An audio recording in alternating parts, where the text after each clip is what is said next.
Hi, my name's Keith and I'm known as the Florida Stone Man, and today I'm going to be talking to you about why you came to Earth.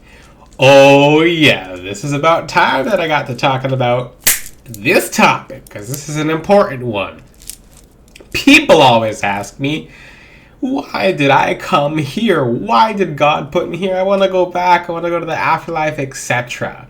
And this is very frequent. This is very occurrent. And to the point where a lot of people would prefer to be on that side when, more likely than not, you asked God to come here. I'm not going to say too many details about the other planes of existence, but I'm going to stick to more of what matters, which is Earth. Because I'm not allowed to talk about the other planes of existence, but I can talk about why you came to Earth. And yes, you came to Earth because let's just say there's a lot of spirits who do want to come to Earth, and it's a privilege to be here. This is a privilege. This is a present. Life is a gift. The gift of life. This is something that is your biggest spiritual gift ever starts with the gift of life. If you don't like it, then you're rejecting a gift. People who don't like it when they get to the afterlife are in some of the darkest of places. So a lot of people think that when they get to the afterlife, yeah, there's heaven, but that's for the people close to God, moving close to God, people who are doing right. But people who try to make their own heaven end up straight back here, which they were here to begin with. Ooh. So let me start off by talking about this. And yes, I'm going to use a part of the Bible as an example. And you should read the Bible as a whole versus as parts of it. But basically, the thing is, and I have to be careful how much information I give because my angels do not allow me to tell everything. When it comes to the Akashic records or stuff of that nature, it's not of light to give away all information like that because some information can be having you guys go backwards. So why are you here? Like, you ever just wonder, like, why am I born as a baby? Like, there's so much pain on Earth. There's just so much suffering and so much craziness going on. You have to keep in mind that you being here is actually one of the biggest ways for your soul to go upwards. Yeah, some of you were here. Some people were here before. Some people were never here before.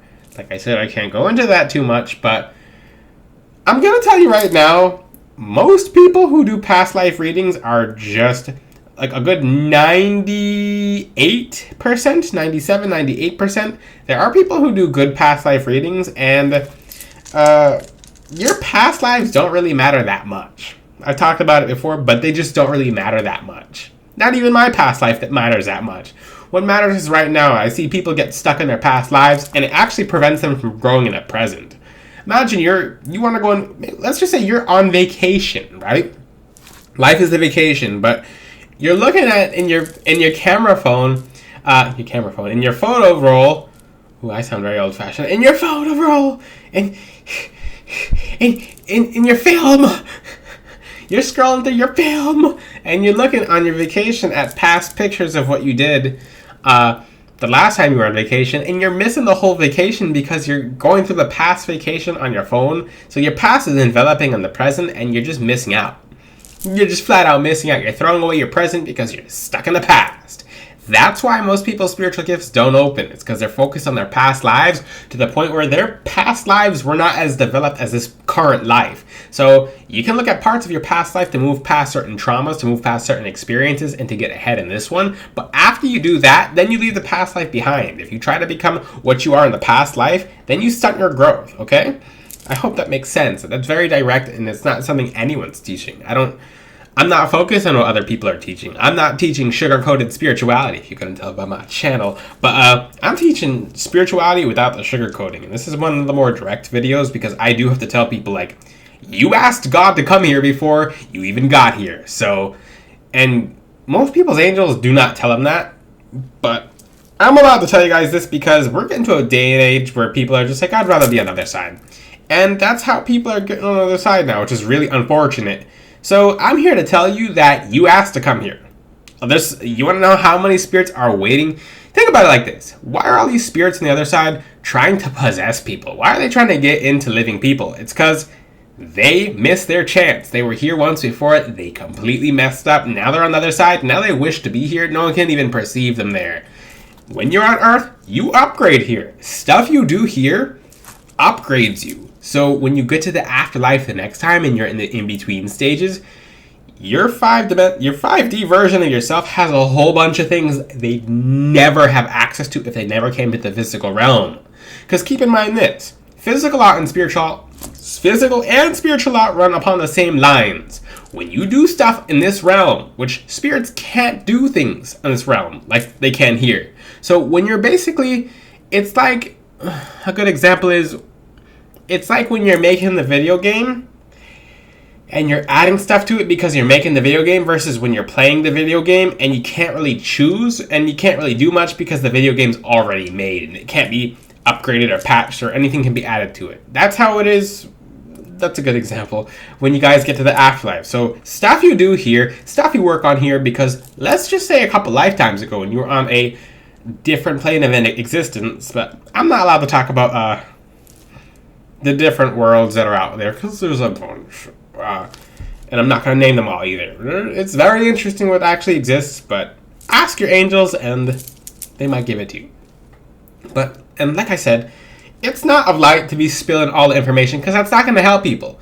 For people who are ready and who that will help, wonderful. But if you tell someone everything about what's out there all at once, it's going to get to their mind. Now, the nature of human. The nature of human, that's for another video, but you guys have to know, no human's perfect. Most humans are subject to darkness. Most humans are subject to sin, but you get to fight against that. Keep in mind, Adam and Eve, the first opportunity they got with a serpent, they bit into the apple. They were offered a certain chance, they messed it up, and now we're here. But I'm gonna not go too deep into that as an example, because I'm gonna keep this video shorter. The thing is, you guys asked to come here. The stuff you work on in this life, you take with you to the afterlife in the essence of your etheric body, mind, and spirit. So you don't take any of the things in the physical world. I'm not going to take this jewelry. I'm not going to take this flesh. If you tell someone, basically, this is not your first vehicle. Like, this flesh you have is not your first, not the first flesh you came into, okay? You've been other flesh on different places. And most people's past life is not on Earth. I'm not going to spoil it for you, but it's not on Earth. That's one way you can tell people who are doing past life readings are a little off, is if the story just doesn't make sense, okay? Which most people who are like, oh, your past life, you were this... Sometimes people are right, but a lot of people, especially like younger people who are telling you all about your past life, and that person just... The thing is, some people will just... flat out, and I made videos about this, some people will just make stuff up because you can't fact check it. So most likely when you go to all these different past life readers, only one of them or two of them will be correct. And you'll know because they're saying the same things. But like I said, nothing you've done in a past life is overly significant. Not even I. I remember my past lives, and nothing is really worth taking with us. No amount of power, because the only power we have is the love that God provides us in being able to connect with Him while we're here. Now, the most important part about being on Earth is moving closer to God. This plane of existence is the closest one to Him until heaven. Now, you guys have to understand, you can move closer to God when you're here, or you can move away from God when you're here. But you have to understand, your soul is defined here. For the sign language interpreter. I'm not a sign language interpreter. Okay? So this is not sign language. But your soul is defined here. You are provided so much temptation as a human. You are provided choices between good and choices between wrong. And every choice you make, and it just stays with you. So as you upgrade as a person, or as you downgrade, because you'll go in a very specific place in the ground, shale. But the thing about that is, and yeah, for certain souls, they just wait until Judgment Day, and when Judgment Day comes around, and it's like, well, their soul's still defined as what they left off on Earth as anyway, so they're going to go to where they're heading anyway. But It's people's choice. In the end of the day, you get to choose to be God. No, no. That's that's what the serpent said. Okay, that's actually, you get to choose to be with God, or you get to choose to pretend that you are your own gods. That's a good example, because there's a whole bunch of people in spirituality leading a movement of, oh, you're your own gods. Those people they get the worst of karma. They get the worst, everything hitting them. So you get to choose the path that's right, or you go down a path that is not right. You get to choose if you move closer to God, because if you're not moving closer to God, then you're moving somewhat away from God. Everything is, and your relationships don't perfectly stay the same ever. So if you have someone around you, your relationship either develops with that person, or it goes backwards. Same thing applies with the Creator. We're working to move closer to God every day, or things are kind of pulling us away. Maybe with time, effort, energy, etc. And with the typos of the words. Sometimes I wish I could go back and delete in the video, because that's what the serpent said to Adam and Eve in the garden. You could be your own gods. And they're like, you're not going to suffer death from taking a bite in the apple. And they followed. They're like, you know what? I don't know what they exactly were like, but a lot of people, when it comes to any kind of temptation with that, like, spirituality is that we are our own gods. No. You could, let's just say you have warnings before you, when you say that, you have warnings. But when you follow through with that, it leads to the biggest mess, and you get your karma. Now, why are you here? To move closer to God. The actions you do on this planet, they stay with you. Let's just say you're a wonderful person, you help people, you're moving people closer to God, you're doing your best, you're saving people, you're uplifting people, etc. That goes inside your chakras. What are your chakras? Your chakras are all your etheric body. Your chakras, one chakra is one part of your etheric body. Multiple chakras work together as a system, so everything you have done is saved in as data. So your soul is being defined as you're here. You're paving your journey. You're creating your story. Is your story a good one, or is it not a good one? Are you doing good, or are you not doing good? And don't let anyone put... Because people of darkness will flat out disguise what they're doing. Like, yeah, I'm doing good, but... they'll just make it... They'll bend the truth. You can't bend the truth when the truth is the truth. You'll find out when you get to the other side. But we're here to get past traumas, because sometimes 3 lifetimes ago, someone got backstabbed by someone, and it stays with them. That happens a lot. It could be in a relationship, could be with friendship, it could be anything. And the soul is hurt. So when the soul is in the in-between stages, that the soul is hurting. So they're like, okay, the soul is like weighed. The soul as in your spirit, because you're a spirit. You're watching this video, you're a spirit inside a flesh. When your flesh is gone, you're just spirit. So that's what people are saying, oh, my spirit is telling me, my inner self, my higher self, the aspect that, the higher consciousness that God allows me to be here, our higher selves, which I'll be talking about more in the future videos. This is really fascinating, as I just got a giant whiff of perfume from one of my angels. Not everyone has a higher self. No, that can't be true. That can't be true. Well, people are put here to pull themselves to be higher.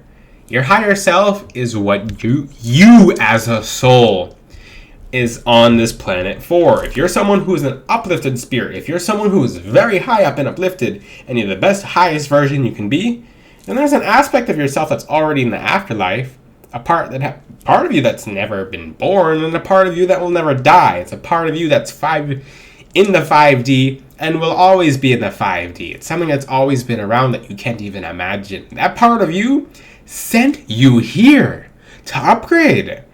And if you're here and you don't want to be here, you're downgrading that. You're getting downgraded. You're just, I'm going to say you're failing tests, but I don't want to say it like that because it makes it sound mean. But the thing is, this video is to get people woken up. Because if we're sent here to upgrade ourselves and we're pulling ourselves downward and we're just succumbing and giving up the challenges, what does that do to our higher self? It weighs upon the higher self. It weighs upon the spirit. It weighs upon the soul. So whatever suffering, whatever hardships, whatever challenges you're here to fight, it's making your higher self very strong. It's giving your higher self new abilities. It's giving your higher self a higher ability to be its higher self. That's why when you see certain ancestors get to the afterlife, you're like, why does the ancestor look completely different? They'll look a lot better or they'll look a lot worse. It's because they became their higher self or they became a lower version of themselves. If you saw your actual ancestor, they look like they've changed probably a little bit. Even a little bit. Sometimes, not always, but depends. But we can elevate ourselves into becoming a higher version of ourselves, which is our higher selves. That's why we're here. So because some people will have the worst of the worst past life karma, and they'll get here and the start of their lives is just like, it seems like bad luck. When that person's had multiple lifetimes of just, because you ever see that kid in middle school, high school, etc., and you're like, what were they born into? Like, why are they born into that? Like, they just have a natural bad energy. Like, what's that? Or they have a naturally bad energy around them, and you're like, and you're not ever supposed to question God. But some people are like, why, God, did this person have so much bad energy coming into this world? Because they were allowed to come into this world, and that's them paying a karmic cost. They're allowed to come here, so them being here actually helps break up some of that karma and alleviates their soul when they get into the afterlife. So whatever they've encountered here does not compare to what they felt when they were in the in-between stages. Because most people in the in-between stages who are very low feel lost, angry, scared, upset, etc. And that's why you have evil spirits in the world. Now, whatever you're doing here, whatever action, whatever kind of person you're becoming, make sure you're moving yourself closer to God, because upon Judgment Day, you will find out. For people who don't think Judgment Day exists, or that's not, you're gonna be surprised, and when you get to the other side and you're not in a good state, it feels like a sleep, but it feels like a darkness sleep. So it feels like a bad sleep. So, like I said, I've made this analogy before. It's because you're cracking some of the consciousness open to where you could perceive the physical realm. And I'm not gonna make this video any longer, but you have to know that you're here to upgrade. So when people say life is not all about upgrades, that's not true, because you're upgrading your soul. You're either going upwards or downwards, but it doesn't have to be miserable. Once you fight through the challenges, you will reap so many rewards that when you get to the afterlife, you'll finally feel good, and you'll feel good for a long time. But make sure you're moving yourself closer to God. Make sure you're actively, at a soul level, purifying your vessel, because if you have darkness in your soul and you're not taking care of it and you get to the next side, all you will see is darkness. You won't see ancestors, you won't see guides except for the dark ones who don't even care about you. They just want to take you with them. But when you're a person of light and a person who is good and a person who is doing nothing but right, when you get to that side, and that's why people who are good people on their deathbeds, they're like, oh, hello, there's my family, there's my angels, I see everyone. I'm like, cool, I can see everyone, because you can see when you're here, and you'll be able to see when you're there. For people who can't see when they're here, and they're like, oh, I just want to be off this planet, or, they don't see the bigger picture, they're just being mean to people and nasty to people and taking people downwards, the first thing they see when they go into the afterlife is like when people are on the deathbeds, and they're, just peering in, because when you're on a deathbed, you can peer into the afterlife. You peer to the place you appear to. I hope that resonates with you. So a lot of people will look straight into the darkness where they're going to be until Judgment Day, and they get freaked out. It's like, oh my God, that is where I'm heading. Oh no. And they start flipping out, and they're like, that's why people turn to Jesus on their deathbeds. If you're wondering why, it's because they know at that point, when people turn to God, and even if you're not a Christian, because God has many different forms, and I know there's certain parts of the world where people don't have access to Christianity or moving closer to God, but in certain parts of the world, God will always have a way for you to move closer to Him. Okay? But when people are on their deathbeds, that's why they get so freaked out at the very last second, is because they see the darkness. They see where they're heading. They see the gates of Sheol. They see just the dark opening to where they're going to stay, and it doesn't get any brighter. You get pockets of light when you're there, but the pockets of light are really random, and it doesn't really make much sense. Now, when I talk about a video like this, you see me scratching my back, the Kundalini energy is moving up my spine, and I'm gonna get off of the video now because this is this is a sensitive topic. If your spine tingled and itched and got hot and moved upwards, it's because you're actually finding out your soul purpose. I hope I don't freak you guys out. Most of you are like, why is my spine itching so much? What's going on? That's your Kundalini energy moving upwards, and that's basically the essence of God moving you closer to God. If anyone who's having that feeling happen, because that's literally your wings opening. As the wings are in the background, but that's your energy center that goes upwards. As above, so below. So your true calling is to become the highest version of yourself. Or for the people who are really dark, you ever wonder what a really dark person's calling is? If that person is here to reject light and to reject God and to reject everything that's good, that's what they were here for. They were here to really just seal the deal and to define themselves and like, okay, that person, that's who they are at a soul level. But you can't save people like that. Those people, they crave that, or they have an opportunity to move closer to God, and essentially that's what their free will decides. God gives us free will. What will you do with it? Life is a gift. If you have any questions, ask them in the comment section. Until then, I'll see you guys next time. Ciao!